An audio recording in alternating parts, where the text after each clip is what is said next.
In the annals of American history, there are relics that tell tales of struggle, resilience, and innovation. Today, we delve into the world of hard times tokens, copper coins that emerged during the turbulent years of the early to mid-1800s. These tokens held significance during an era marked by economic upheaval and give us a glimpse into what may come in our own future and a potential role for copper bullion rounds after the apocalypse.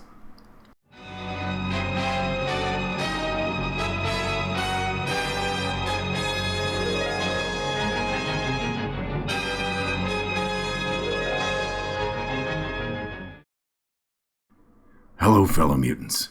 The early 19th century was a time of great change in the United States.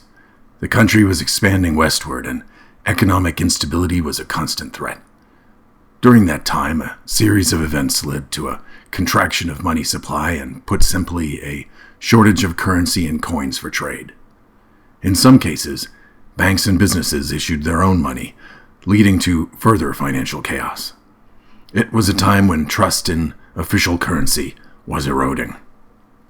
Let me share a little bit of history, and I think you'll find the parallels to today and a potential future interesting. While there may not be an official government document or decree naming hard times tokens, numismatists, historians, and collectors have adopted this term to describe a specific category of unofficial coins, tokens, and scrip issued during this period. So, what were some of the reasons they emerged? During the late 1830s and early 1840s, the United States experienced a series of economic difficulties. These included the dissolution of the Second Bank of the United States, contraction of the money supply, and a shortage of hard currency, and rampant speculation in land and commodities. These challenges resulted in a severe economic depression, which people of the time referred to as hard times. The Second Bank of the United States was the second federally chartered bank in the United States and played a significant role in the nation's early financial system. It was chartered by the U.S. Congress in 1816, following the expiration of the charter of the First Bank of the United States in 1811. The Second Bank was established to address various financial and economic challenges faced by a young nation. However, it faced controversy and opposition, leading to its eventual dissolution in 1832, when Andrew Jackson vetoed the recharter of the Second Bank. This move dissolving the bank, largely due to a perception of centralized power in the hands of the elites, also had unintended consequences. The removal of federal funds from the bank resulted in a massive withdrawal of coins from circulation, leaving the country with a shortage of hard currency. It's not hard to see parallels today if, for example, our governments in their benevolent wisdom decide to experiment on us all with a move to digital currency. In fact, here's a nice hard times token which expresses a similar sentiment, though I think Andrew Jackson likely had the right idea about the Second Bank being a corrupt institution that favored elites. The outcome of his approach of dissolving it could have been considered a botched experiment at the time, especially if you were living through it in the bottom rungs of society. Take a look at this I Take the Responsibility token. It is one of the many hard times tokens issued during this era, and it holds historical significance due to its political message and imagery. The token features a depiction of a figure which many believe represents President Andrew Jackson. He's shown holding a drawn sword in one hand and a coin bag emerging from a strong box in the other. The inscription, "I take the responsibility," conveys a clear message. It's a critique of Jackson's actions and the consequences of his fiscal policies, including the dissolution of the Second Bank. The sword symbolizes his assertive and uncompromising stance, while the coin bag emerging from a strong box suggests the responsibility for the economic hardships of the time rests squarely on his shoulders. This, of course, was only one of many designs of hard times tokens, usually coins of copper or alloys of copper, or perhaps more accurately, by today's definition, rounds, issued by private merchants, companies, and individuals. These tokens bore unique designs and conveyed political, social, or advertising messages. But what made them truly remarkable was the role they played during a time of economic hardship. In short, they were used as a replacement for official currency, and were accepted broadly. This hardship exacerbated and extended into Martin Van Buren's presidency, as did the Panic of 1837, which is why you'll see his name and decisions criticized similarly on the tokens of this period. To understand the significance of these tokens in daily trade, let's take a moment to consider what a single Hard Times token, or for that matter an official state penny, could purchase during the early to mid-1800s. For instance, a loaf of bread or a gallon of milk would typically cost you just one of these tokens. A token could also buy you a newspaper, a cup of coffee, or even a short carriage ride across town, while some were specifically for barter or like coupons for redemption only in a specific store, such as a hardware shop. In a world where trust in official currency waned, these tokens became a lifeline for ordinary citizens, offering a sense of stability and continuity amidst economic turmoil. Imagine your daily bread hinging on the possession of one of these copper coins. Silver or gold would have been overkill for a small purchase and more difficult to obtain, and the people needed something that was similar to what they were used to for trade, while being something they could still obtain. To be sure, not all Hard Times tokens were made from pure copper. Most were likely an alloy of one type or another, just like pre-1982 pennies, and included tin, nickel, or other metals in their composition. Whatever they were made from, these tokens also became a medium through which Americans expressed their frustrations and concerns about the economic challenges they faced.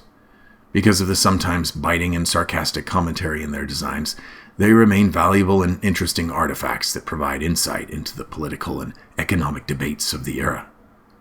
Fast forward to the present day. History has a tendency to repeat itself. In the face of modern economic challenges, could we see a resurgence of alternative currencies, much like the Hard Times tokens of yesteryear? And are they already here, of pure copper, right under our noses, available for purchase before times get rough? Copper bullion rounds, often adorned with an intricate design and made from timeless metal for trade, could potentially fill a similar role someday. While silver purists and enthusiasts will say that a dime from a particular period of U.S. history decades ago could hold a similar role, these are no longer easy or cheap to obtain. Uncle Jack and his friends in the constitutional silver collecting community have much of that so-called fractional silver stashed away, and the supply isn't growing. A 1964 Roosevelt silver dime came into my possession for $15, and I don't want to trade a loaf of bread for that. Not unless I'm desperate. Meanwhile, fractional silver bullion rounds, a theoretical replacement for large copper coins, are typically too expensive for use as a low-priced barter token. Just as copper 1-ounce rounds provide more bang for the buck than half-ounce copper rounds, the 1-ounce silver round is the more economical way to go than fractional. My guess is this is due to the volume they are produced at versus the smaller ones and the percentage of cost attributed to minting them. But again, who wants to trade a loaf of bread for $25 of bullion in today's currency? As far as 1-ounce copper rounds go, while they're not legal tender, they hold intrinsic value, and much like the Hard Times tokens of old, they often have familiar and official-looking designs that give the appearance of currency. And yes, you can pick them up relatively inexpensively for no more than the cost of a silver rounds premium. No, not as cheaply as a sack of oddly shaped copper scrap pipes slung over your shoulder with a green patina and welded joints, but cheaply for what they are: formed, brilliant, portable, and pure. In a time of economic uncertainty, such tangible assets could provide a sense of security once again, especially if the U.S. government were to start reclaiming hard currency in an attempt to move us to a digital currency, resulting in a currency shortage. A critic, of course, could make an argument against all of this theorizing. People today don't trade with coinage as much as they used to. One large cent in hand is not a modern means of purchasing low-cost items, mainly due to inflation and outdated currency.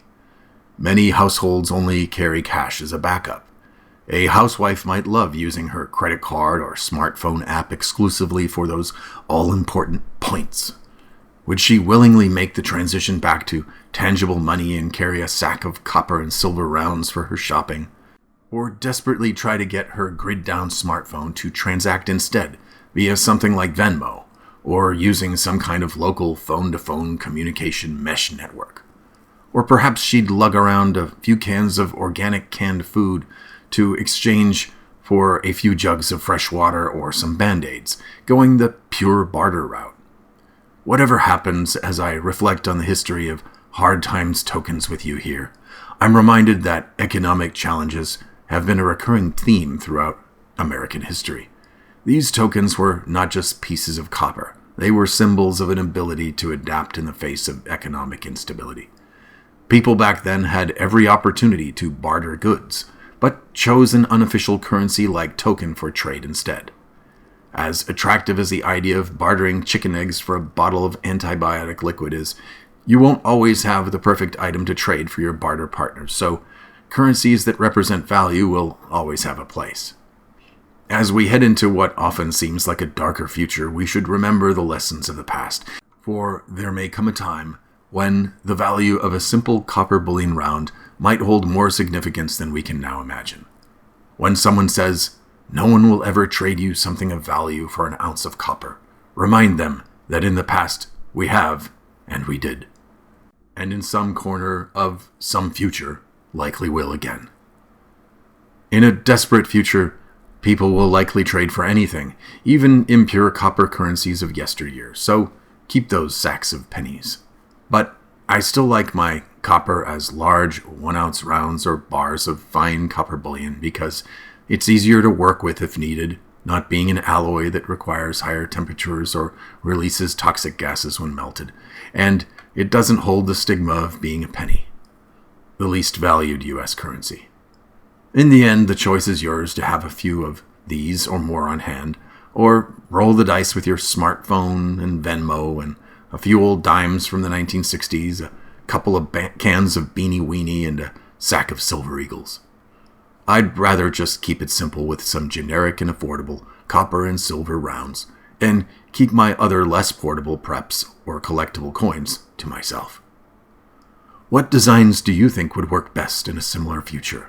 Which might most closely approximate the hard times tokens of old, but with a modern twist?